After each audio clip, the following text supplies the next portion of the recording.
क्या कुर्मी आदिवासी हैं? क्या कुर्मी जाति को एसटी में शामिल कर लेना चाहिए?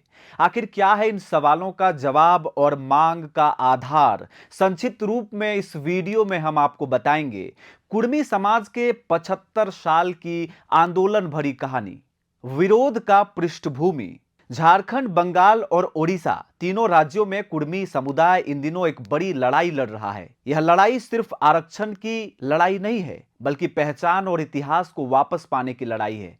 कुर्मी समाज का दावा है कि वे आदिवासी रहे हैं। 1931 के ब्रिटिश गजट में उनका नाम अनुसूचित जनजातियों की सूची में दर्ज था।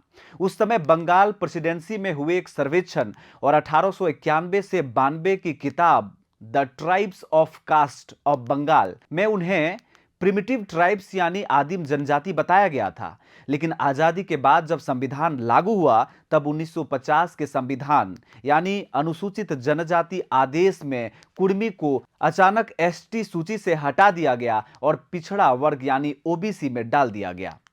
यह वही बिंदु है जिसे कुर्मी समाज ऐतिहासिक भूल मानता है, जिसके बाद यह विरोध आंदोलन बन जाती है और पिछले 75 सालों से अब तक चलती आ रही है। आज कुर्मी समाज की यह मांग सड़क से लेकर संसद और अदालत तक गूंज रही है। एक तरफ इतिहास और गजट का हवाला है, तो दूसरे तरफ सरकारी रिपोर्ट और आदिवासी संगठनों का विरोध। 21 जून 2021 को डॉक्टर विद्याभूषण महतो ने दिल्ली हाई कोर्ट में एक याचिका दाखिल की। इसमें दो महत्वपूर्ण किताबों को भी आधार बनाया गया। पहला, अर्ली इंडियंस और peoples of India Bihar including Jharkhand, volume 16 part 2, जिसमें कुर्मी को कई रूपों के तहत ट्राइब्स का दर्जा दिया गया है।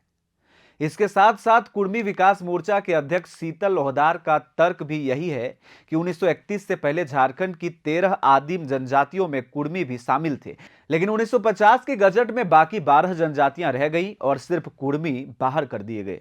1991-92 में the tribes and caste of Bengal में इसे आदिम जनजाति की मान्यता प्रदान की गई थी, लेकिन एक रिपोर्ट ने इस मांग पर पानी फेर दिया। झारखंड जनजातीय कल्याण शोध संस्थान के द्वारा वर्ष 2004 में सहायक निदेशक सोमा सिंह मुंडा की रिपोर्ट जारी हुई। इसमें कहा गया कि कुर्मियों का गोत्र चिन्ह मुख्य रूप से 20 है। ये गोत्र आर्य लोगों की तरह ऋषि मुनियों से संबंध रखते हैं। इनके धर्म गुरु ब्राह्मण हैं और ये हिंदू देवी देवताओं की पूजा करते हैं। आदिवासियों की तरह संकोची नहीं है कुर्मी और ये बाहरी लोगों से संबंध और संपर्क में आ जाते हैं। वर्ष 2008 में आई संस्थान के निदेशक डॉक्टर प्रकाश चंद्र उरांव की रिपोर्ट में कहा गया कि कुर्मी जाति को ना तो अनुसूचित जनजाति की श्रेणी में और ना ही अनुसूचित जाति में रखा जा सकता है। आबादी और राजनीतिक दृष्टिकोण से देखें तो आज कुर्मी समाज की तादाद झारखंड में करीब 22%, ओडिशा में 25 लाख और बंगाल में तकरीबन 30 लाख से ज्यादा है। इतनी बड़ी संख्या उन्हें सिर्फ सांस्कृतिक समुदाय ही नहीं बल्कि राजनीतिक दृष्टि से भी एक मजबूत वोट बैंक बनाती है। यही कारण है कि अब उनकी मांग सिर्फ सामाजिक बहस नहीं बल्कि 3 राज्यों की राजनीतिक और केंद्र सरकार तक दबाव बनाने लगी है।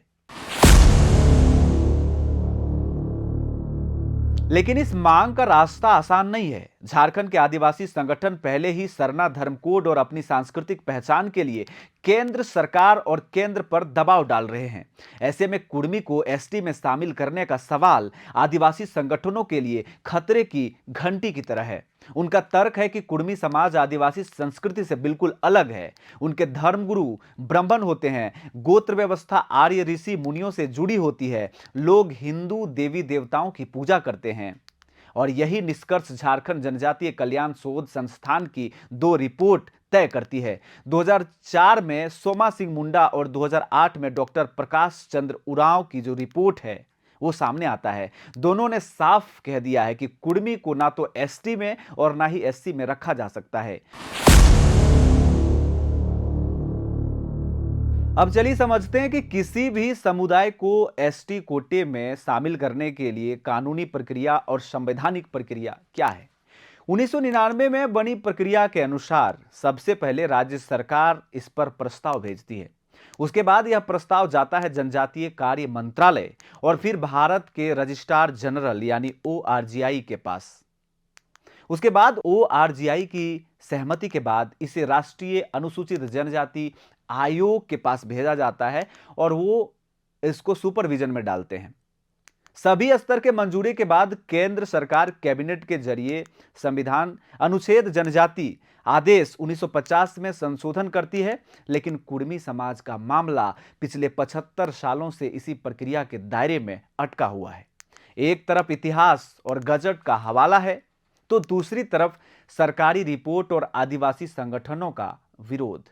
आखिर सवाल यही है, क्या कुर्मी वाकई में आदिवासी परंपरा का हिस्सा थे और उन्हें एसटी में वापस लाना न्याय है, या फिर यह मांग राजनीतिक और सामाजिक समीकरणों की उपज है? कुर्मी समाज की लड़ाई सिर्फ आरक्षण की नहीं है, बल्कि इतिहास में छूटे गए उस पन्ने को वापस जोड़ने की है। अब यह देखना होगा कि संसद और संविधान उस पन्ने को दोबारा लिखते हैं या हमेशा के लिए बंद बक्से में डाल देते हैं। आपको इस विषय पर क्या जानकारी है और क्या आप बताना चाहते हैं, हमें कमेंट करके जरूर बताएं। नमस्कार।